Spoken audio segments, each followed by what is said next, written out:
that I've uncovered through just watching videos and researching people that there's people making YouTube channels, claiming to be priests, claiming to be sisters, claiming to be even bishops, you know, connected to. Now, the complication for being Catholic is they could be some Sede vacantis group, or, they could be some old Catholic group. There's tons of them out there.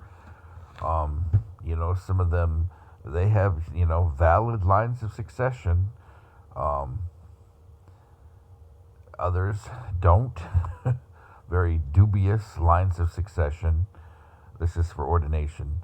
But I mean, it's as long as they're ordained and they're in communion at some point with with a group that has valid, they're canonical. Then their ordination is valid.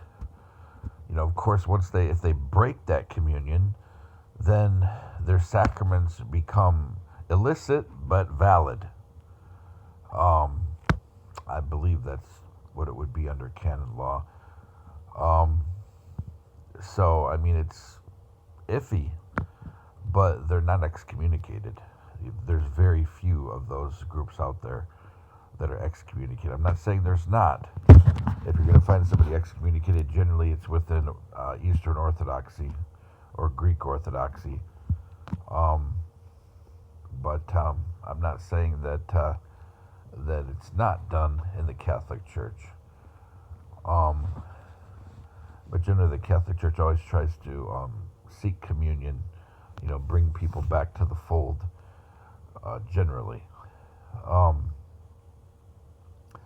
But there are groups out there, and, priests may be offended if you say, can I see your, they have documents that every priest that's validly ordained has a line of succession document, especially if they're Catholic or Orthodox. And,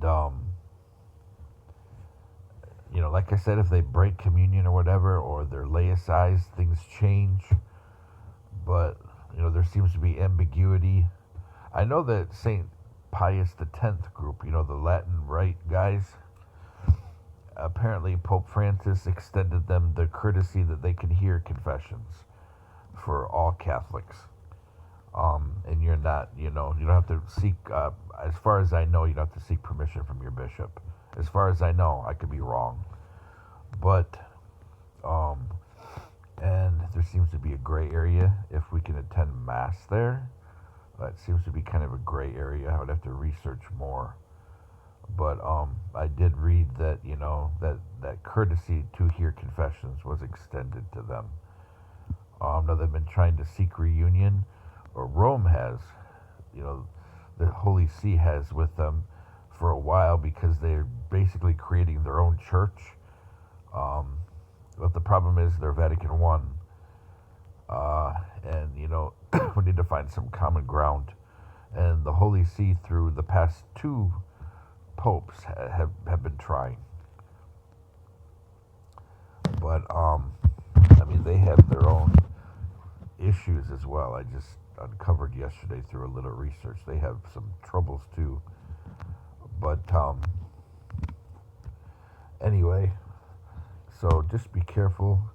I've even seen some of these YouTube channels being hijacked, claiming to be authentically Catholic. But when you really, really read, and you do your research, you find out they're not. There seems to be since 2017, there's an upswing and interest in, Latin Mass. But it seems to be, largely circulating within the same communities. People going to St. Pius X, coming back to the Catholic Church, going back to St. Pius X, coming back.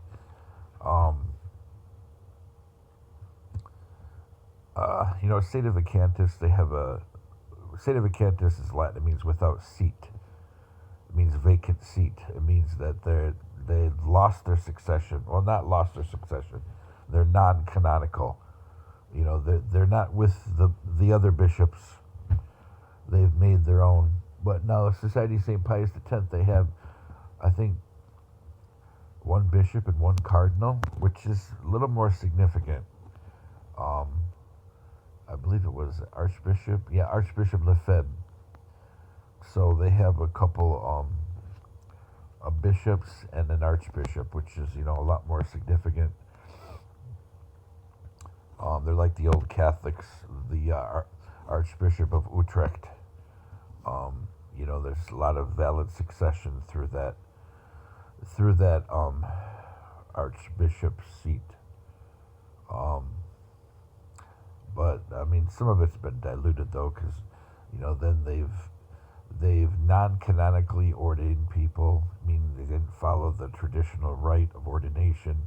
They made changes, and they didn't keep good paperwork. Some, not the Archbishop of Utrecht, but some of the people that have tried to seek, his mantle and go under him. So yeah, some of the, especially the American old Catholics, they don't use the traditional rite of ordination, and sometimes they keep really shoddy paperwork. And then you'll have people going to 2 or 3 different sources to make sure their line is valid. You can't do that. It's not like mix and match at Burger King, McDonald's. You can't just pick, a different apostolic line of succession. Not apostolic faith. Apostolic as in descending down from the apostles. Oh, yeah, I'm going to go over here to India and have the Mar Thoma ordain me. Oh, then I'm going to go to Brazil and have the Brazilian National Church. That's another archbishop that left the Catholic Church over disagreements about something or other. Oh, was he the one who got married? I can't remember. There was an archbishop that got married, and so he was given a dispensation for marriage. And then he was given because once you're ordained, it doesn't just disappear. It changes your character, it changes your soul. And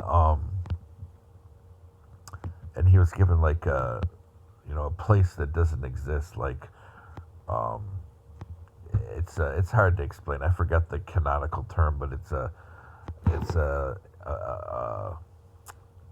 jurisdiction that technically may not exist anymore, but did, or it's one that's given just out of tradition. It never existed, but he was given one of those. And then he started the Brazilian National Catholic Church. And then from somewhere, we have the Polish National Catholic Church, and the Mexican National Catholic Church, and the Philippines National Catholic Church. The Philippines National Catholic Church falls under Utrecht. But anyway, so depending on who is giving your sacraments, they may or may not be valid. And some of them may be illicit, or may be illicit but valid. And some of them may be perfectly licit and perfectly valid. Yeah, it gets complicated with canon law. I find it fascinating. But just be careful out there in YouTube channels that you adhere to, advice that you listen to, places that you may pilgrimage to, because some of these people are false. They're frauds. And, they may hijack a YouTube channel and or put it behind a simulator, and it's not who it's supposed to be. And if somebody has put a simulator in a neighborhood or, anywhere, in a house or in a dorm, they can really mess with stuff. Because once that YouTube channel is in the simulator and they start controlling it, they disseminate whatever they want. People don't realize how vulnerable we are to simulators. It's supposed to be just the police are using them to hunt predators, to look for, criminal activity on the internet. But now, anybody can get them if they got $1,000 or less. Actually, you can make a cheap one for under $500. but you don't have much range. But you just buy the stuff on the internet. You can buy it on Amazon. And the software to program them is free. It's radio data software. You can get it for free. You just have to learn how to use it. Just be careful, folks, for fake people out there. Fake bishops, fake priests, and fake sisters. Be very cautious, lest they lead you astray. Nothing wrong with saying to somebody, "Where's your group from?" "Oh, such and such." "I'd like to call your mother house." Or, "You're a priest, right?" "Yup." "And who's your bishop?" "Well, I'm this diocese here." "Okay, so I'm going to go on the website and make sure that you're the priest here and that you're that person. I don't know if there's a priest bar card. I don't know.